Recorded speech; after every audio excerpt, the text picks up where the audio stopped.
Here's the recipe for my Korean-inspired short rib sandwich. It can't get any better than dipping a sandwich in its own beef juice.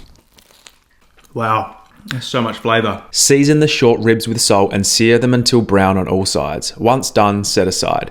Dice onions and roughly chop your ginger and garlic. In the same pot, add some more oil if needed and saute your onions until translucent before adding in ginger and garlic. Add in gochujang paste, cook down for a minute, then deglaze the pot with rice wine vinegar. Add in beef stock, soy sauce, shiitake mushrooms, then season with salt to taste and add in your short ribs and its juices. Bring to a simmer, cover the pot with a lid and turn the heat down to low. Allow the short ribs to braise for 2.5 to 3 hours. For the kimchi jam, saute kimchi in a pan with butter for 5 minutes until it's soft. Add in brown sugar, rice wine vinegar, and a pinch of salt. Mix well and continue to cook down until it's a jam-like consistency. Add mayonnaise, gochujang paste, salt, and lemon. Mix, then set aside. Remove the bones and shred with 2 forks. Short ribs are easily one of my favourite meats to braise with. They're so tender and full of flavour. Strain the liquid into a bowl to remove the solids. Skim off any excess fat, then pour that delicious jus into a bowl. Now it's time to put this all together. Do yourself a favour and give this one a go.